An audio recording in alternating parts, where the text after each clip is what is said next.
What we also read about Nigeria, and indeed what some people said to me, is they're worried about the direction of the economy after a new administration. It's always a concern. But in some respects, I'm less worried about that. There is undoubtedly uncertainty about foreign exchange policy. Now, I have to say that I'm not a big fan of intervention in foreign exchange markets. I very much believe, personally and theoretically, you let currencies float. Europe shows the worst example of intervening too much. But when one looks at Nigeria monetary policy, the challenge is that the Fed and the Bank of England and others should look at the fact that Nigeria in the last few years has been exiting partially from quantitative easing. At the same time, high interest rates, while they're a concern, it doesn't have the same impact here necessarily as maybe in an Anglo-Saxon economy. Nonetheless, there is a trade-off. I can understand why the authorities want to stabilise the currency, but there is a shock absorber. If it's not the currency, then it's foreign exchange reserves and the real economy. But one area that many international commentators talk about is the lack of clarity about the vision and the fact that new appointments haven't been made so quickly. I keep saying, so what? I think it's quite clear that the new presidential administration already has embarked upon a meticulous planning process.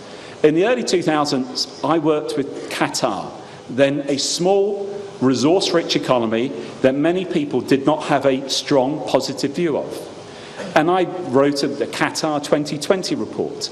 And at first-hand experience, and I've done this in one or two other places since, you can see, if you have a clear plan in place, it's about setting a clear strategic vision and then enacting the plan. And we look at Qatar, and it's transformed itself, as indeed have one or two others.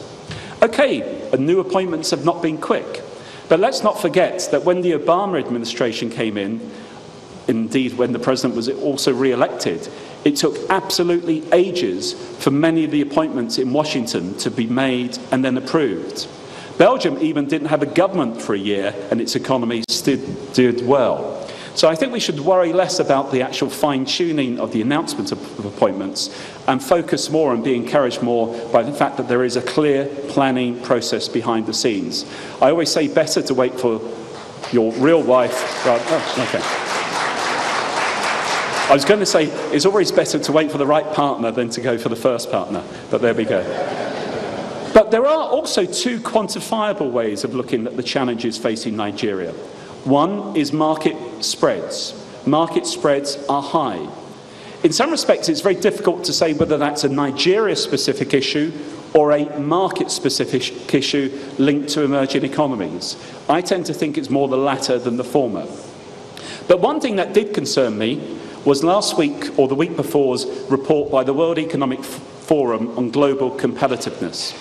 Now, I used to work with the World Economic Forum and a couple of agenda councils. I didn't put together ever the World Competitiveness Report, but I put together a few of their other reports in terms of on the panels.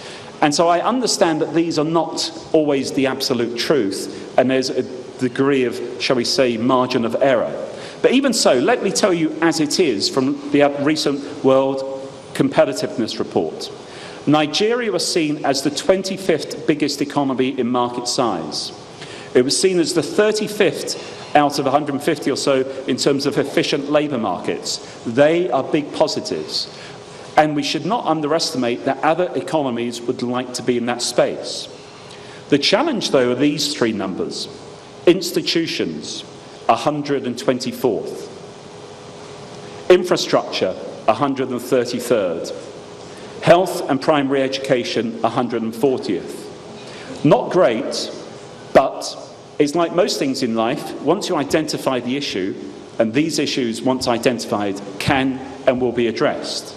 But also what came out quite clearly was that the biggest issue for businesses was investment in infrastructure. Yet, at the same time, there are lots of positives. Despite everything, Nigeria grew at an average of 6.8% over the last decade. An economy that grows at 7% over a decade doubles in size in real terms. I often talk of the 7% club. Economies in that 7% club will be growing at an exponential rate compared to others. Nigeria, I think, will be one of a number of African countries in a 7% club, although not in the next 18 months or so. Service sector is growing significantly. Urbanisation is taking place. Scale, potential, market size. Also, I believe there is every evidence of an entrepreneurial spirit here in Nigeria. Economies that grow with either perspiration, more people doing more stuff, or inspiration.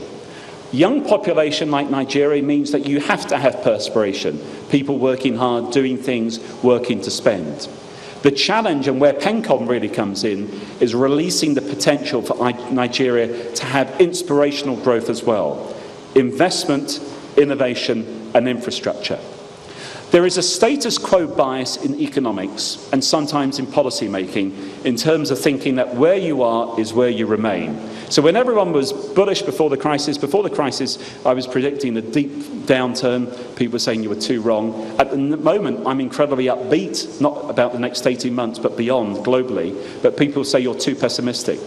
You need to realise where you are now, not divorce yourself from current reality, but set a clear vision. And indeed, when one looks globally, one of the big positives for this country is fiscal policy. Obviously, it's been hit hard by oil prices coming down, but debt levels across the globe are really high. Nigeria's position on debt is really good. One of the key issues is how to make that a real part of your selling story to international investors. And also, if you get hit by other shocks, then remember that there is room for fiscal manoeuvre in the near term. Policymakers need to create the enabling environment for private investors, private individuals, and companies to invest and grow. So what then needs to be done? Well, I think that infrastructure is a key part of it. Infrastructure, though, is not just about hard infrastructure.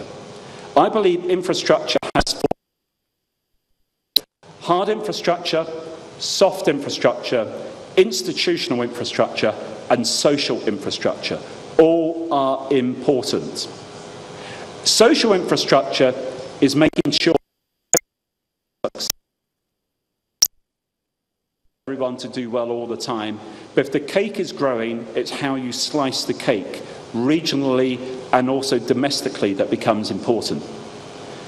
Social infrastructure is buried within the hard, soft, and institutional infrastructure. Take the hard infrastructure. There are gaps in Nigeria. There's a regional gap, there's a poverty gap, there's a financing gap, and there's an infrastructure gap. Infrastructure itself is a means to an end in that it helps close all of these gaps. Hard infrastructure, already you have a broadband plan. If you look across the globe, there are other countries that are setting clear, often ambitious plans. China talks of one belt, one road. They talk about one belt, one road continuously. One belt, one road for China is creating the old Silk Road. It doesn't directly come into Africa, but Africa can create its own version of that. Greater transport links across the continent. India is talking of a 4G network across its whole country. If you don't have the problems Western Europe has about old technology, you can almost leapfrog. These are the ambitious plans. Smart cities. Half of global growth is currently accounted for by the top 600 cities in the world. In 20 years' time, 2/3 of global growth will be accounted for by the top 600 cities. But those top 600 cities are changing. For instance, the West currently has 157 of those top 600. In 20 years' time, the West will only have 20. Good news is London will still be one of them, so don't worry.